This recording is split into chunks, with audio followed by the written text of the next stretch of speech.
ബാലരാമപുരത്തെ ഗോപൻ സ്വാമിയുടെ മരണത്തിലെ ദുരൂഹത നീക്കാൻ പോലീസ്. കല്ലറ ഉടൻ പൊളിക്കും. സബ് കളക്ടർ ആൽഫ്രഡും ഫോറൻസിക് ഉദ്യോഗസ്ഥരും സ്ഥലത്തുണ്ട്.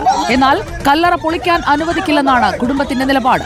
പ്രതിഷേധിച്ച കുടുംബാംഗങ്ങളെ പോലീസ് സ്ഥലത്ത് നിന്ന് നീക്കി.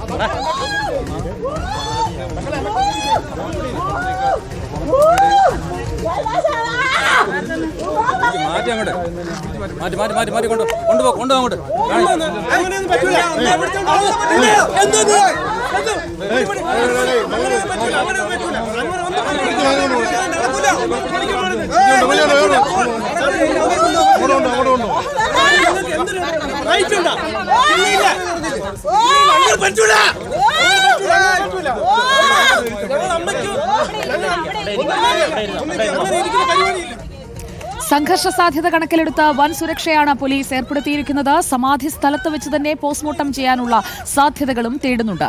റഹീസ് റഷീദും സുനിഷ അയലൂരും സമാധി സ്ഥിതി ചെയ്യുന്ന ബാലരാമപുരത്തെ സ്ഥലത്തുണ്ട്.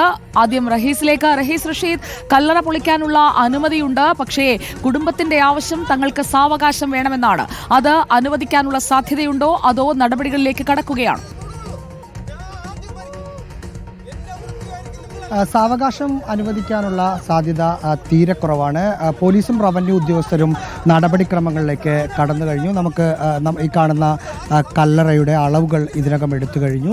ഒപ്പം മറ്റ് നടപടിക്രമങ്ങളുടെ ഭാഗമായി ആവശ്യം വരുന്ന സാമഗ്രികൾ ഇവിടെ ടാർപോളിനും അല്ലെങ്കിൽ സാരിയുമൊക്കെ വലിച്ചു കെട്ടി ഈ ഭാഗത്ത് നടക്കുന്ന നടപടികൾ പുറത്ത് നിൽക്കുന്ന ആളുകൾ കാണാതിരിക്കാനുള്ള ഒരു ബന്ദോബസ്ത് നടത്തിയിട്ടുണ്ട്. ഇനി കുറച്ചുകൂടി ടാർപോളിൻ കൂടി എത്തി അതും കൂടി ഒന്ന് മൂടാനുള്ള ഒരു ശ്രമമാണ് ഇവർ നടത്തിക്കൊണ്ടിരിക്കുന്നത്. ഒപ്പം ഇവിടെ തിരുവനന്തപുരം സബ് കളക്ടർ OV ആൽഫ്രഡാണ്. അദ്ദേഹമാണ് ഇവിടുത്തെ റവന്യൂവുമായി ബന്ധപ്പെട്ട നടപടിക്രമങ്ങൾക്ക് മേൽനോട്ടം വഹിക്കുന്നത്. തിരുവനന്തപുരത്തെ RDOയും ഇവിടെ സംഭവ സ്ഥലത്തുണ്ട്. ഇതിനിടയിൽ ഇത് പൊളിച്ചു നീക്കാനുള്ള നടപടികളിലേക്ക് ജില്ലാ ഭരണകൂടം കടന്ന ഒരു പശ്ചാത്തലത്തിൽ രണ്ട് ഭാഗത്തു നിന്നും ഇതുപോലെ ഒന്ന് കുടുംബത്തിൻ്റെ ഭാഗത്തു നിന്നാണ്, മറ്റത് ചില ഹൈന്ദവ സംഘടനാ പ്രവർത്തകരുടെ ഭാഗത്തു നിന്നാണ്. ഇങ്ങോട്ട് ഇത് പൊളിച്ചു മാറ്റുന്നതിനുള്ള കസേരയും ഡെസ്കും മറ്റും ഇങ്ങോട്ട് കൊണ്ടുവരുന്ന സമയത്ത് സദാനന്ദൻ എന്നു പേരുള്ള ഈ ഗോപൻ സ്വാമിയുടെ മൂത്ത മകൻ ആദ്യം ഓടി ഈ കല്ലറയ്ക്ക് സമീപത്തേക്ക് ഓടി വരികയായിരുന്നു. അതിനു പിന്നാലെ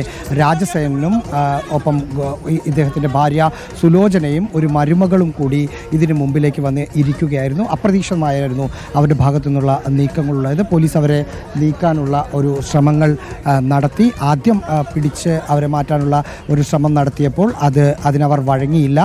നേരത്തെ നമ്മൾ പറഞ്ഞതുപോലെ തന്നെ കൂടുതൽ ടാർപോളിൻ മറ്റും ഇവിടെ എത്തിച്ച്, അതായത് ഇവിടെ നടക്കുന്ന നടപടികൾ പുറത്തു നിൽക്കുന്ന നമുക്ക് ദൃശ്യങ്ങളിൽ കാണാം. എൻ്റെ പിന്നിൽ ഭാഗത്ത് പറമ്പിൽ കുറേയധികം ആളുകൾ നിൽക്കുന്നുണ്ട്. ആ ആളുകൾക്ക് നടപടിക്രമങ്ങൾ കാണാൻ കഴിയാത്ത തരത്തിൽ ഇവിടെ ബന്ദോബസ്ത് ഒരുക്കുകയാണ്. ഞാൻ മനസ്സിലാക്കുന്നതനുസരിച്ച് അത് നമുക്ക് കൺഫേം ചെയ്ത് പറയാൻ സാധിക്കുന്നില്ല. ഇവിടെ വെച്ച് തന്നെ പോസ്റ്റ്മോർട്ടം നടത്താനുള്ള ഒരു സാധ്യത പോലീസും റവന്യൂ ഉദ്യോഗസ്ഥരും ആരായുന്നുണ്ട് എന്ന് മനസ്സിലാക്കുന്നു.